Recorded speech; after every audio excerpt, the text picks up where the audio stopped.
Hi friends, ఈరోజు నువ్వుల వలన కలిగే లాభాలను తెలుసుకుందాము. ప్రతిరోజు నువ్వులను ఏదో ఒక రూపంలో తీసుకోవడం వల్ల గుండె జబ్బులకు కారణమైన హై బ్లడ్ ప్రెషర్ని తగ్గిస్తుంది. అలాగే కంట్రోల్లో ఉండేలాగా చూస్తుంది. అధిక బరువుతో బాధపడేవారు రోజు కొన్ని నువ్వులను తినడం వల్ల బ్యాడ్ కొలెస్ట్రాల్ తగ్గిపోయి బరువు తగ్గుతారు.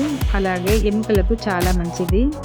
వీటి వలన ప్రభావం ఎక్కువగా ఉంది అనుకుంటే వీటిని నువ్వులను పచ్చిగా తినకుండా వేయించుకొని లేదా మొలకెత్తించి నానబెట్టి తినడం మంచిది. కీళ్ళ నొప్పులతో బాధపడేవారు రోజు తినడం వల్ల మంచి రిజల్ట్ ఉంటుంది. ఐరన్ లోపం ఉన్నవాళ్ళు వేయించిన నువ్వులు బెల్లం కలిపి తినవచ్చు. మనలో ఇమ్యూనిటీ పవర్ని పెంచుతుంది. దీంట్లో కాల్షియం, జింక్, మెగ్నీషియం, ఐరన్. నువ్వుల్లో ఫైబర్ ఎక్కువగా ఉండడం వల్ల డైజెషన్ బాగా జరుగుతుంది. అలాగే మెదడుకి చాలా మంచిది.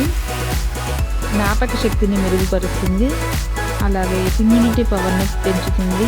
జింక్ యాంటీ ఆక్సిడెంట్గా పనిచేసి శరీరానికి వ్యాధులతో పోరాడేందుకు హెల్ప్ చేస్తుంది. అలాగే రోజు ఆహారంలో ఇవి తీసుకుంటే మనకు చాలా మంచిది. వీటిని కూర రూపంలో, చట్నీల్లో, సలాడ్స్లో, దోశ, ఇడ్లీ రూపంలో, చట్నీ రూపంలో కూడా తీసుకోవచ్చు. నువ్వుల నూనెతో చేసిన వంటలు తినడం వల్ల కూడా మాకు చాలా మంచిది. నువ్వులను ఎక్కువగా తీసుకోవడం వల్ల గ్యాస్, హెడేక్, ఎలర్జీ, బ్లీడింగ్ అలా అవుతుంది. కాబట్టి రోజుకు ఎంత మోతాదులో తీసుకోవాలో అంతే తీసుకోవాలి. ఏదైనా సరే అతిగా తీసుకుంటే దానివల్ల ప్రభావాలు, నష్టాలు ఎక్కువగా ఉంటాయి. కాబట్టి మితంగా తీసుకుంటే అన్ని విధాలా కూడా మన హెల్త్కి చాలా మంచిది. ఐరన్ లోపం ఉన్నవారు వేయించిన నువ్వులు, బెల్లం కలిపి తీసుకోవచ్చు.